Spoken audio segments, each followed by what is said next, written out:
Hello everyone, this is Dustin with FotoZoomer Tech Support. Purpose of this video is to introduce you to the new FotoZoomer community, which is going to be replacing the Yahoo group shortly. When you're on the FotoZoomer website, you'll notice that there is a new tab up here called Community. You have a couple different options when you get to that tab. You can just mouse over it and go directly to one of these forums. Alternatively, you can simply click on it and it'll bring you to the community directly. When you get to this page, you'll notice it's pretty bare, and this is by design. We have a pre-sales questions and concerns forum that's open to the public for any potential customers who may want to learn about FotoZoomer and ask other owners about their experience with the system. You'll need to register an account if you're a current owner. You can do that by going up to the Register tab in blue and white. Your date of birth is required, and this is in order to be compliant with the Federal Children's Online Privacy Protection Act. We do realize that children won't be on this website, but it's built into the software and there's no way to disable it. So your date of birth is required. For the purpose of this demonstration, I'm going to enter anything over 13.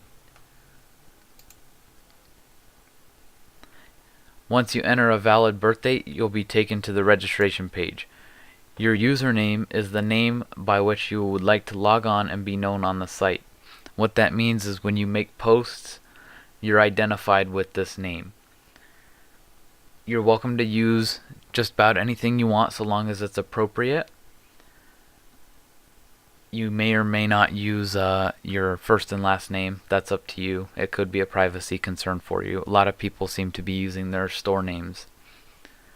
You'll enter a password twice, your email address twice, and answer a human verification question, which is 1 and 1.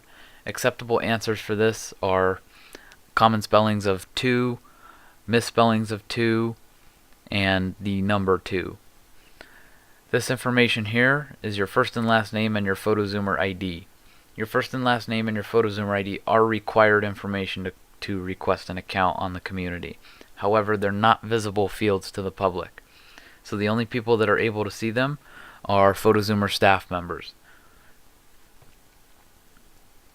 Your FotoZoomer ID is the identification number that starts with FZ100 and then ends with the letters P and M. If you don't know that offhand, you can look at your welcome kit for details, or go to the side of your media bay on your kiosk and look at the red and white sticker. The referrer is the username of the individual that referred you to the site. This is not required. You don't have to enter it, especially if you weren't referred. There's no reason to enter anything. Time zone, not particularly important unless you want to know what times people made their posts. It's by default Pacific time, as we are located in Nevada. DST is daylight savings time. You can choose to have this always on, always off, or automatically detected based on internet time settings. You can receive email from administrators or choose not to, and other members as well. Keep in mind that regardless of this setting for administrators do have access to the email that you enter above. So at the end of the day, this isn't a particularly useful setting. The more useful setting is the receive email from other members setting. That prevents people, other members of the site other than staff, from being able to send you emails. They can use the private messaging system but not email. Now, your email address is never displayed to anybody but a staff member. If you choose to receive email using this function, a contact form will appear, just like if you were to go to a business website and fill out a contact form. Your email address is never shared with anybody but the staff members. You will need to agree to the generic FotoZoomer community rules, terms, and conditions. We'd appreciate if you read through this. We don't allow any obscene, vulgar, sexually oriented, hateful, threatening, messages or anything that violates any laws. Once you've filled out all the required information, you hit complete registration. You'll receive a message if the information you provided meets all the criteria. This message will notify you that your account has been submitted for moderation.